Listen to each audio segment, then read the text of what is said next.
misalnya Iya. dokter jantungnya belum datang, Iya. katakanlah pasiennya enak aja nih langsung bilang sakit jantung, mana Iya. dokter jantungnya, Iya. dilihat dulu gitu. Mereka juga bisa mendiagnosis, yang nangani nanti pasang ringnya dokter Iya. jantung. Tapi untuk menegakkan diagnosis itu di UGD bahkan perawatnya lihat itu juga bisa tahu. Karena gambarnya itu benar-benar khas. Ya? Benar-benar khas, kelihatan banget.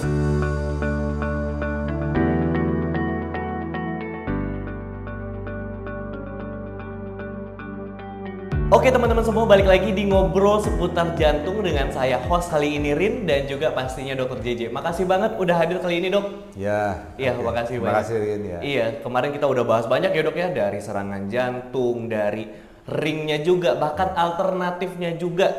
Nah pertanyaannya dok, dokter kan sebagai praktisi, sebagai dokter, mungkin barangkali pernah atau sering kejadian gimana ya, pasien tuh ngerasa kalau kok dokter tuh bisa cepet sih memvonis seseorang ini serangan jantung, kok bisa dokter sebagai praktisi, nah punya apa ya, orang berpikiran kayak gitu tuh dokter tuh kalau pengen jawab nih pertanyaan saya, dokter pengen jawab apa seperti apa sih? Ya, oke. Baik ya teman-teman, sekali lagi ini kita masih di playlist serangan jantung Serangan ya. jantung. Kita udah bahas panjang lebar Iya. soal definisinya, gejalanya, kemudian penanganannya. Yang terbaik pakai ring, tapi kalau nggak mau pakai ring atau nggak bisa, kita bisa ada kasih obat. Nah sekarang ini pertanyaan yang Rin ajukan ini memang pertanyaan yang pasien juga suka kayaknya bertanya-tanya, mungkin nggak berani ngomong tapi bertanya-tanya. Dan pertanyaan itu muncul dengan pertanyaan seperti gini. Kok bisa dok ini serangan jantung? Biasanya jadi seperti denial begitu. Jadi datang ke UGD lalu dokter jantungnya lihat terus kasih tahu, Bu, ini bapak atau suaminya kena serangan jantung. Terus masa sih dok? Orang kemarin sehat-sehat, nggak ada keluhan sama sekali. Jadi kok bisa begitu aja dokter vonis serangan jantung? Kayak gitu kira-kira ya. Bahkan nggak sampai setengah jam gitu, kayak dokternya udah bisa langsung vonis ini serangan jantung. Nah, saya ingin jelaskan bahwa memang pasien yang mengalami serangan jantung itu lebih dari 80%-nya itu memang keluhan atau serangan yang pertama. Jadi artinya sebelum-sebelumnya pasien itu nggak pernah ada keluhan apa-apa. Lebih dari 80% kayak gitu. Jadi begitu timbul keluhan langsung kena serangan jantung. Itu memang begitu. Makanya sebagian besar pasien memang nggak bisa terima bahwa kemarin sehat-sehat kok sekarang serangan jantung gitu ya. Yang kedua, memang biasanya mereka kaget karena langsung didiagnosis ini serangan jantung dan terus sekarang juga mesti dipasang ring. Nah itu kan bikin shock itu. Ya kaget dan denial biasanya, menyangkal. Enggak dok, saya enggak kok gitu. Ya. Nah itu yang menimbulkan pertanyaan kenapa? Atau gimana caranya dokter kok bisa cepat banget mendiagnosis atau memvonis seseorang kena serangan jantung. Nah ini kita mau cerita ini sekarang hari ini ya. Nah serangan jantung itu didiagnosis dengan ada tiga komponen. Komponen pertama dari cerita atau keluhan si pasien. Jadi dari dokter nanya-nanya pasien, lihat kondisi pasiennya, kita ambil data-datanya. Yang kedua dari rekaman jantungnya, kita rekam. Udah tahu ya, Rin pernah lihat orang di EKG direkam jantungnya. Nah, yang ketiga ada periksa darah, namanya periksa enzim jantung. Nah kita bahas satu-satu dulu. Yang pertama soal keluhannya, keluhan si pasien. Nah begitu datang pasien kan keluhannya nyeri dada. Yang dibutuhkan data-data dari pasien adalah kita mau memastikan nyeri dadanya modelnya kayak gimana nyeri dadanya. Nah itu sebetulnya tidak mesti dokter jantung, bahkan dokter jaga di UGD juga bisa mengambil data-data itu dan bisa mengambil kesimpulan. Nah saya jelaskan di sini supaya teman-teman yang dengar bisa sekali lagi bisa lebih memahami nyeri dada yang kayak gimana yang dibilang serangan jantung. Nyeri dadanya yang pertama sifatnya tumpul. Tumpul tuh artinya melebar dia. Nah, sebaliknya nyeri dada tajam. Kalau tajam tuh kayak ditusuk, berpusat di titik itu. Kayak disayat, perih, sakitnya menusuk gitu. Kalau yang tajam pada umumnya bukan jantung, justru yang tumpul itu. tumpul itu artinya pasien nggak bisa nunjuk sakitnya di mana, tapi pokoknya dadanya semuanya nggak enak, nyebar semuanya. Sampai ke punggung. Nah itu yang kedua, ada penjalaran namanya. Penjalaran itu yang biasanya dari sini pusatnya, biasanya menjalar ke sebelah kiri, ada juga kadang-kadang ke kanan, tapi sebagian besar sih ke kiri. Begitu. Terus menjalarnya ke punggung, ke bahu, ke lengan, sampai ke rahang sini, ke leher, sampai ke telinga kadang-kadang, bahkan sampai ke belakang kepala begitu. Itu penjalarannya. Itu dirasain sesak apa kayak ya, nyeri, kayak berat begitu, kayak rasa berat, kayak rasa, saya sendiri belum pernah ngerasain tetapi berat, bukan sesak. Kalau sesak itu kan napasnya gitu. Ya itu lain lagi. Ini kita ngomongin nyeri dadanya dulu. Nyeri dadanya itu jadi tadi tumpul lalu menjalar. Nah sekali lagi menjalar itu ke tubuh bagian atas. Kalau dia menjalar ke tubuh bagian bawah, dok nyeri dada sampai ke perut, sampai ke kaki, sakit semua gitu. Biasanya malah bukan. Jadi nyeri dadanya menjalar tapi ke tubuh bagian atas. Lebih banyak ke bagian kiri. Ya. Yang ketiga, intensitas rasa sakitnya tuh berat.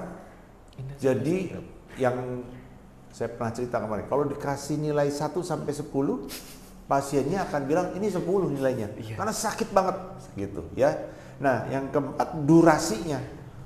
Durasinya itu berapa lama rasa nyerinya. Nah, pada umumnya rasa nyeri dadanya itu lebih dari 30 menit. Bahkan bisa sejam, 2 jam. Jadi artinya dari pasien mulai sakit, misalnya katakan jam 6 pagi sakitnya, sampai dibawa ke rumah sakit jam 7 itu masih sakit. Masih sakit, dan masih sakitnya masih sama kuatnya, bahkan mungkin lebih mencekam, lebih berat begitu.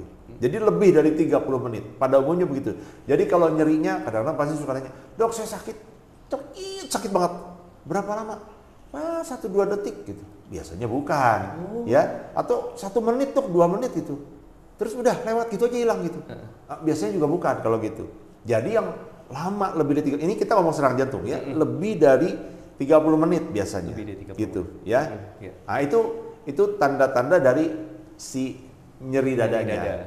Nah kita mesti juga mengumpulkan tanda-tanda lain dari si pasien atau keluhan-keluhan lain dari si pasien. Biasanya disertai dengan sesak nafas, itu yang tadi Rin tanyakan ya. Ada sesak. Kalau sesak itu masalah napasnya rasanya ngos-ngosan, berat begitu ya.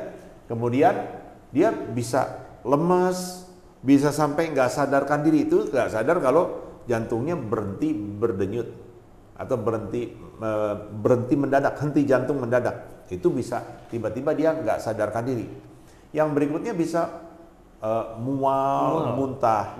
Dan yang saya udah cerita kemarin nih, yang paling penting itu keringat dinginnya membanjir. Banyak sekali keringat dinginnya sampai basah kuyup, sampai membanjir.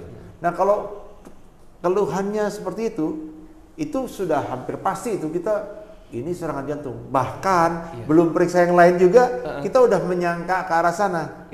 Nah tetapi nanti kita lengkapi lagi dengan profil si pasien. Profil pasien itu maksudnya apa? Umurnya. Pada umumnya memang di umur-umur yang 50-an gitu. Jadi kalau umurnya lebih muda mungkin jarang kejadian. Nanti kita bahas itu. Yang kedua, jenis kelaminnya. Kalau laki-laki lebih besar kemungkinannya dia serangan jantung. Jadi kalau dokternya lihat, oh pasiennya umur 50 tahun laki-laki gitu. Nah, dengan keluhan seperti itu kita udah bisa menduga jangan-jangan ini serangan jantung. Ditambah lagi kalau pasiennya ada faktor-faktor resiko. Faktor resikonya waktu ditanya, Pak ada sakit gula? Ada misalnya. Ada darah tinggi? Ada. Pernah periksa kolesterol? Ya kolesterol saya tinggi misalnya. Merokok 2 bungkus sehari? Itu kalau ada faktor-faktor itu, tambah lagi pasiennya penampilannya obesitas, gemuk. Nah kalau ada faktor-faktor itu dengan keluhan tadi, umur segitu, kita boleh dibilang itu 80-90% kita udah bisa menduga ini kena serangan jantung tanpa periksa yang lain. Nah, itu makanya bisa cepat. Makanya bisa cepat. Sebagai dokter pun mengumpulkan berbagai variabel-variabel itu ya. Tapi Rin bisa bayangkan bahwa nanya itu nggak butuh waktu terlalu lama kan? Enggak. Iya kan kalau orang gemuk kan kelihatan langsung.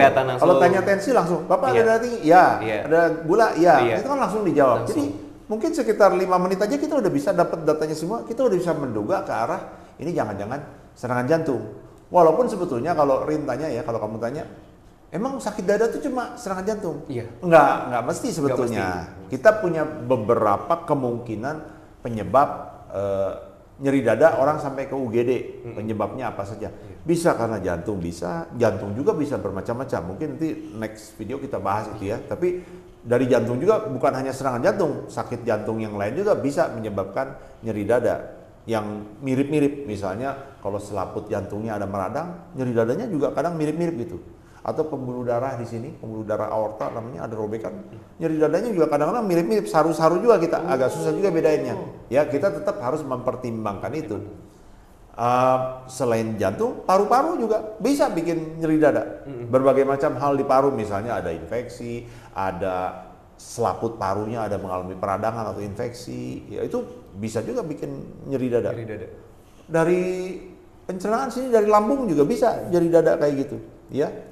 Orang stres juga bisa nyeri dada, orang panik begitu, bisa juga nyeri dada. Jadi nanti si dokternya akan menilai itu. Tetapi yang saya ceritakan tadi, kalau nyeri dadanya yang seperti dia gambarkan, ditambah dia punya faktor-faktor resiko tadi, itu mungkin 80% kita udah mengarah ke serangan jantung gitu. Makanya bisa cepat kita menduga atau mendiagnosis itu, ya. Tapi kalau misalnya nyerinya dari kayak tulang-tulang bagian organ gitu tuh bisa nggak, Dok? Iya, itu juga bisa. Ya, bisa juga itu ya.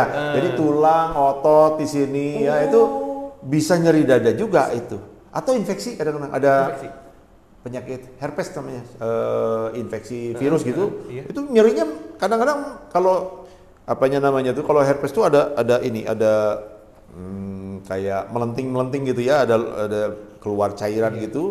Sebelum itu keluar muncul nyerinya mirip-mirip orang serangan jantung. Itu juga bisa. Benar kamu. Jadi tulang, otot. Biasanya kalau anak-anak muda nyerinya kayak sakit jantung. Begitu kita tanya, oh ini cuma tulangnya, ototnya. Kadang-kadang cuma itu GERD, lambung begitu. Nah berarti kalau dokter udah tahu variabel-variabel barusan, kayak misalnya faktor risiko juga, nggak butuh dong nyalain kayak yang 2 nomor tadi nih, 2 sama 3 tuh nggak butuh lagi dong, langsung tahu tuh diagnos dia.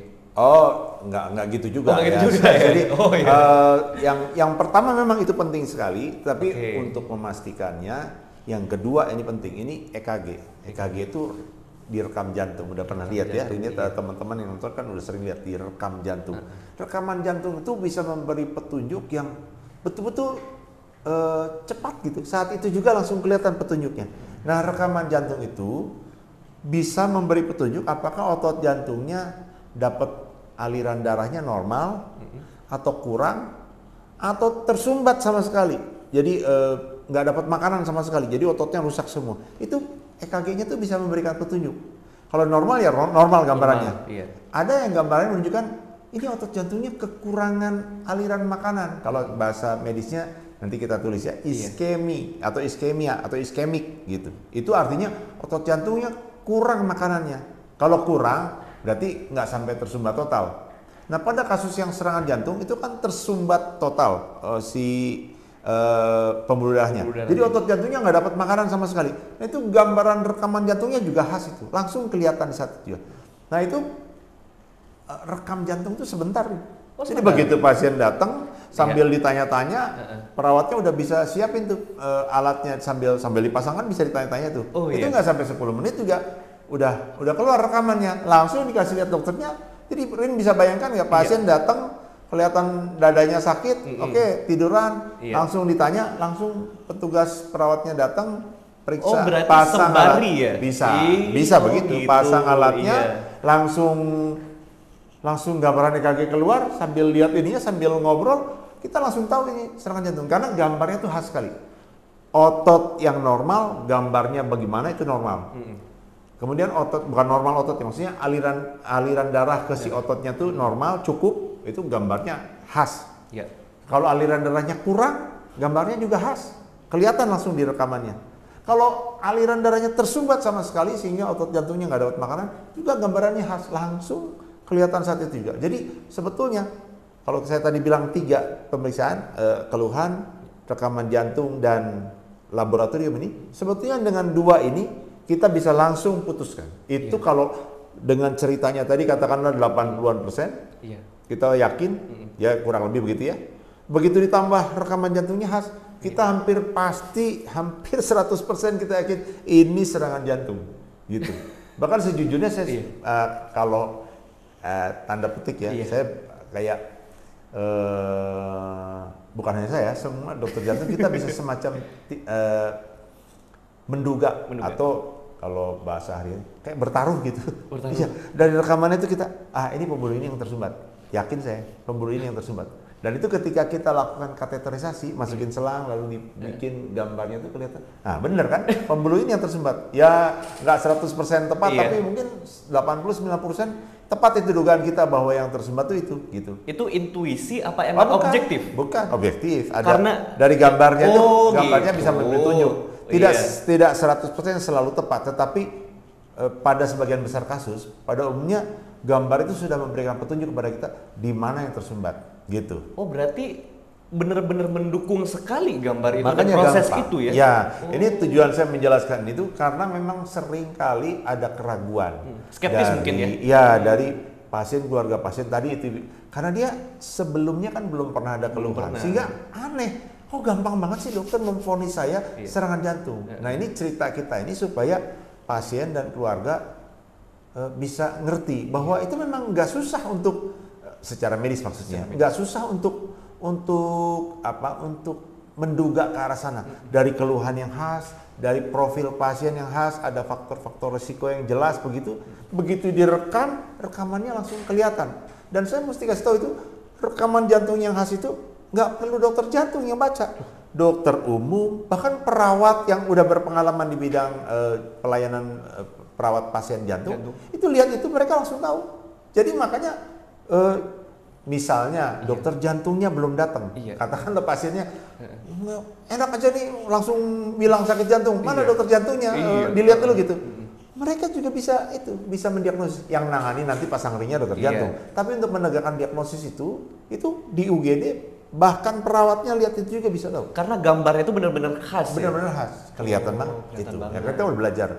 Dokter-dokter umum juga diajari cara baca rekaman jantung. Bahkan perawat-perawat kalau di bidang yang pelayanan rumah sakit yang banyak pelayanan pasien jantung, perawat-perawatnya di UGD itu pintar-pintar baca rekaman itu. Sehingga mereka lihat itu bisa tahu. Jadi dia langsung telepon dokter jantungnya. Dok, ada pasien kena serangan jantungnya di otot jantung bagian depan. Misalnya itu tuh dari gambarnya udah tahu. Dokternya waktu terima teleponnya udah, ini yang tersumbat kurang lebih kira-kira pembuluh darah yang ini. Itu udah kelihatan. Dan pada boleh dibilang 90% kasus gitu, begitu pasiennya dibawa ke ruangan kateterisasi, kita mau pasang ring nih kan, langsung suruh, Pak pasang ring. Pasiennya mau misalnya, langsung dibawa ke ruangan kateterisasi, langsung dilihat, betul dugaan kita. Yang itulah yang tersumbat sesuai dengan gambarnya itu, dan tersumbat total. Pada sebagian besar kasus benar-benar tersumbat total. Karena tadi yang saya bilang itu, rekaman itu bisa menunjukkan apakah aliran darahnya kurang atau aliran darahnya tersumbat sama sekali, itu udah bisa memberi petunjuk. Jadi Rid bisa nangkap dari sini ya bahwa kenapa bisa secepat itu. Iya. Kenapa bisa secepat itu? Oke. Jelas ya? Jelas banget. Iya. Oke. Nah, kita berterima kasih sekali dengan alat EKG yang sederhana ini. Itu baru abad 19 lah. Tahun 1902. Itu ada dokter atau ahli fisiologi begitulah ya, namanya Einthoven. Einthoven itu yang menemukan itu, dan dia bisa menunjukkan gambaran yang kita cerita tadi, EKG itu. Nah, itu tertolong sekali dunia kedokteran dengan itu. Bayangkan ya, dengan pemeriksaan sebentar saja. Enggak, EKG itu bukan pemeriksaan yang bukan pemeriksaan yang mahal. Bukan pemeriksaan yang berisiko, karena nggak pakai tusuk-tusuk, cuma direkam dari luar, aja ya? Nggak ada risiko apa-apa, murah, nggak ada resikonya, memberi petunjuk yang sangat jelas tentang apa yang terjadi di dalam ini. Nah, kan dokter udah bisa mendiagnos hampir 100% dengan 2 step tadi. Iya. Nah, kenapa butuh yang ketiga? Yang ketiga tadi dokter bilang apa namanya? Periksa enzim jantung. Nah, buat apa tuh enzim jantung? Nah, ya pertanyaan bagus ini. Jadi memang untuk menentukan seseorang itu kena serangan jantung atau enggak, cukup 2 itu. Makanya untuk sampai kita lakukan, Pak, kita pasang ring sekarang juga. Itu enggak nunggu hasil pemeriksaan yang ketiga enzim jantung itu. Cukup tadi keluhan, rekaman, langsung pasiennya, Pak, kita pasang ring. Gitu. Nah, untuk apa dong kalau gitu periksa yang ketiga? Ngapain, nah, gitu, ini untuk mengkonfirmasi lagi. Jadi saya jelaskan ya, enzim jantung itu apa? Enzim jantung itu enzim yang terdapat di dalam sel-sel otot jantung. Nah, sel-sel otot jantung itu kalau dalam keadaan hidup, enzim jantungnya di dalamnya terlindungi dia, enzim jantungnya nggak kemana-mana. Sehingga kalau kita periksa di dalam darah, kita ambil, kan darah bukan dari jantung ini, maksudnya darah tidak ada sel jantung yang pecah terus ngalir keluar enzimnya ke sini. Jadi kalau kita ambil darah dari sini, dari tangan, apa dari vena begitu, kadar enzim jantung di dalam aliran darah ini sangat kecil karena memang nggak ada yang ngalir ke situ. Dia adanya di dalam sel otot jantung, di selnya, di dalamnya begitu. Nah, kalau orang kena serangan jantung, ototnya rusak, ototnya mati. Nah, karena ototnya mati, itu pecah selnya, sel ototnya maksudnya, sel ototnya pecah. Isi enzimnya keluar, ngalir di dalam aliran darah sehingga waktu kita ambil darah ada di situ. Jadi kalau makin banyak sel-sel otot yang rusak, yang mati, makin tinggi kadar si enzim jantungnya. Jadi kita bisa memastikan bahwa memang betul ini ada sumbatan. Akibatnya sel otot jantungnya rusak, mati, si enzimnya keluar, waktu kita periksa ternyata kadarnya tinggi. Nah, itu mengkonfirmasi bahwa ini benar ini serangan jantung. Tetapi kalau dari keluhannya ditambah rekaman jantungnya udah yakin kita, nggak perlu nunggu itu, langsung pasang ring. Nah, pertanyaan saya, kapan menggunakan hal itu? Kapan dokter masuk ke tahap ketiga? Ya, itu bagus tuh. Jadi kita tidak langsung pasang ring misalnya gitu. Kalau kita pasiennya keluhannya atau rekaman jantungnya meragukan, nggak 100% kita yakin. Nah, itu yang kita periksa enzimnya, itu kita tunggu hasilnya untuk meyakinkan. Nah, ini saya kasih gambaran. Teman-teman juga mungkin suka sering nanya itu kondisi-kondisi tertentu ya. Jadi ke UGD itu orang datang dengan keluhan nyeri dada bisa beragam kemungkinannya. Saya kasih contoh. Yang pertama, misalnya ini contoh. Laki-laki umurnya 60 tahun. Terus dia punya semua faktor risiko. Misalnya ada gula, ada merokok, obesitas. Keluhan nyeri dada yang khas seperti kita cerita tadi. Lalu EKG-nya juga khas, ya itu langsung kita suruh pasang ring. Diperiksa nggak itu enzimnya? Diperiksa juga, tapi nggak nunggu hasilnya keluar, udah kita pasang ring. Ya, itu yang pertama. Yang kedua, itu contoh ekstrim yang ringan banget. Wanita keluhan nyeri dada, umurnya baru 20 tahun. Nggak punya faktor risiko apa-apa, nggak darah tinggi, nggak sakit kencing manis, nggak merokok, nggak ada riwayat keluarga, badannya juga nggak gemuk, terus keluhan nyeri dada. Katakanlah keluhan nyeri dadanya mirip-mirip kayak orang serangan jantung ya, gitu. Cuma nggak pakai keringat dingin misalnya, ya. Nyerinya sini nyebar ke sini gitu. Lalu pada umumnya tuh dokter kalau perempuan muda kayak gitu keluhan begitu, belum diperiksa apa-apa juga kita udah hampir yakin bahwa ini bukan serangan jantung karena masih jarang umur segitu. Lalu diperiksa rekaman jantungnya, normal ini EKG-nya. Ya, meyakinkan kita memang bukan itu. Pasien kayak gini diapain? Biasanya udah paling juga observasi sebentar, kasih obat lambung, kasih obat tahan sakit, dipulangkan. Udah, nggak perlu diapa-apain lagi. Diperiksa nggak enzim jantungnya? Pada umumnya sih kalau saya nggak periksa juga karena saya cukup yakin bahwa kondisi kayak gini pada umumnya tidak ada hubungan sama sekali dengan jantungnya. Ya, itu contoh yang kedua ya. Nah, contoh yang ketiga, misalnya wanita juga nih, tapi agak tuaan dikit lah, 40 tahun. Keluhannya agak khas juga, ya nyeri dadanya, mungkin keringet dingin juga gitu. Tapi sekali lagi waktu diperiksa EKG-nya juga normal. Nah, ini kan agak lebih susah sedikit karena umurnya udah agak mendekati ya. Tapi pada umumnya juga terus terang saja kalau saya atau banyak dokter jantung lainnya kalau masih 40 tahun begitu, apalagi nggak ada faktor risiko yang lain, yang gemuk lah, darah tinggi lah apa semua. Pada umumnya juga kita nggak lakukan pemeriksaan yang lebih lanjut. Kadang-kadang kalau kita agak ragu, mungkin kita periksa tadi yang enzim tadi. Nah, pemeriksaan enzim ini cuma butuh waktu sekitar 1 jam udah keluar hasilnya. Oh, 1 jam? Ya, udah keluar hasilnya. Oh, nggak hitungan hari itu ya? Oh enggak, ambil sekarang 1 jam udah keluar. Dan hasilnya itu akan memberikan hasil yang spesifik artinya. Kalau spesifik itu artinya Kalau tadi enzim jantung itu kan normalnya rendah angkanya. Kalau ada sel otot jantung rusak dia kan tinggi.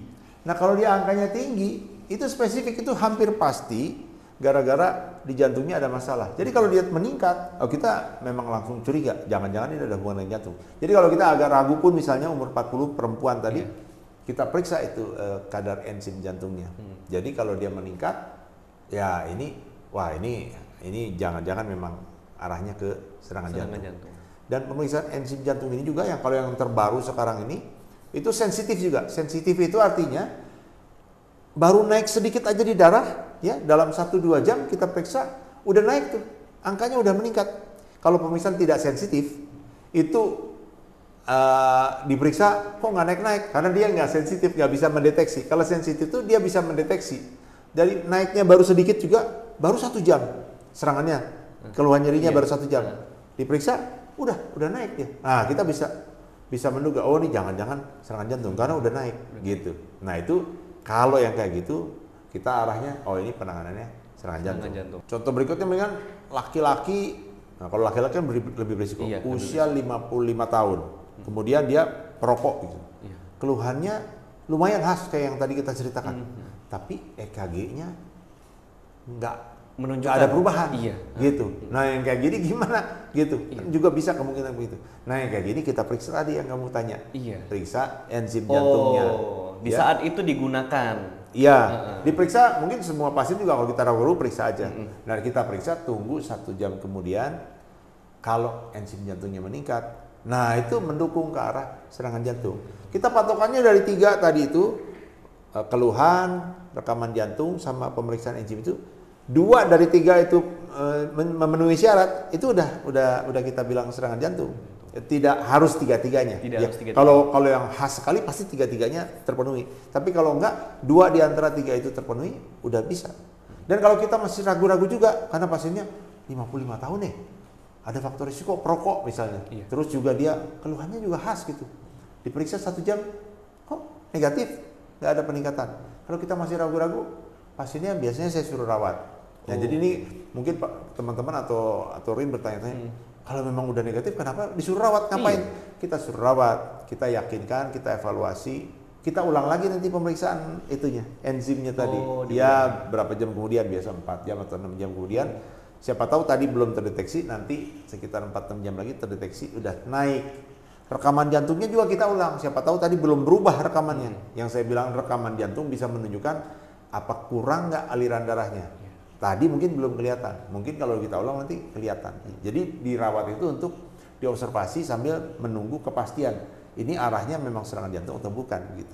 Nah itu ngerti ya maksudnya kenapa dirawat. Sambil dirawat itu kalau pasiennya memang mencurigakan, biasanya dokter-dokter jantung kami akan tetap berikan obat-obatan untuk serangan jantung. Tidak langsung pasang ring karena ini kan belum meyakinkan, tapi obat-obatan yang untuk obat minum ya, bukan obat suntik, obat minum. Di video sebelumnya kita cerita obat suntik. Kalau obat suntik itu yang pasti juga serangan jantung. Itu hanya untuk yang pasti serangan jantung. Hanya untuk yang serangan jantung udah pasti. Tapi kalau yang kita masih arahnya observasi ini serangan jantung atau bukan, kita kasih obat minum untuk pengobatan untuk menjaga juga si pasiennya. Sampai terbukti misalnya udah besok diperiksa ulang-ulang, rekaman jantungnya diperiksa berulang-ulang 2-3 kali.